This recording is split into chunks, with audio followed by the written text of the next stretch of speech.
ये जो मैंने आपको घर वाली बात बताई, ये तो मेरे सामने की ही बात है, क्योंकि मैंने भी कुछ साल पहले सोचा था कि मैं उस घर को देख के आऊँ, लेकिन मैं उस घर को देख के नहीं आया था। लेकिन एक चीज़ और है, जैसे ही ये बात मैंने कही थी अपने रिश्तेदारों के आगे, अपने पापा के रिलेटिव्स के आगे कि मैं उस गली में गया था और वो बहुत ही गंदी गली थी, तभी मुझे ये रिप्लाई भी आया था कि मेरे चाचा भी अपने लड़के को लेके गए थे, क्योंकि उसको भी वो अपना पुराना मकान देखना था कि हम कैसे रहते थे। और उन्होंने ये कहा कि वो पूरा मकान देख के आया था। उन्होंने उसमें भी कंपेयर एंड कंट्रास्ट कर दिया कि मैं तो कहाँ गली को गंदा देख के वहाँ गया ही नहीं, क्योंकि वहाँ पे बहुत ही अनहाइजीनिक सीवर बह रहा था।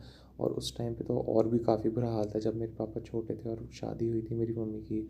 लेकिन उनको इस बात से कोई मतलब नहीं है, वो अभी भी यही कहते हैं अपनी बातों में कि अगर तुम्हें इतनी ही दिक्कत थी तो जो वो मकान था तो तुम उसी फ्लोर में रह सकते थे। मकान और फ्लोर कई बार ये थोड़े इंटरचेंजिंग हो जाते हैं, लेकिन असल बात ये है कि जब मेरे दादा जो है, ये सारी बात मेरे दादा के कारण ही शुरू हुई थी।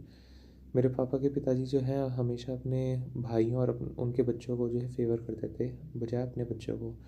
यही बात जो है मेरी दादी ने मेरे पापा को पूरे बचपन सिखाई, और पिछले 30 साल जब तक मेरे पापा 50 साल तक थे तब तक उनको यही बातें सिखाई गई।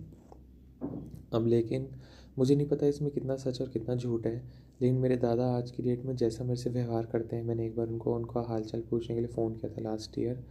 तो उनका यही था कि तुम पुरानी बातों को छोड़ो, तुम आगे की बातों पे बढ़ो। और दूसरी बात उन्होंने फिर ये कह दी कि नहीं, मैं तुम्हारे घर नहीं आऊँगा, क्योंकि जो है तुम मेरी इज़्ज़त नहीं हुई तुम्हारे घर में। वो खुद कह रहे हैं कि पुरानी बातें छोड़ के आगे बढ़ना चाहिए, और जबकि वो खुद ही पुरानी बातों पे अटके हुए हैं कि उनकी इज़्ज़त नहीं हुई। इज़्ज़त की भी ऐसी कोई बात नहीं थी, वो भी मैं आपको एक अलग वीडियो में शेयर करूँगा।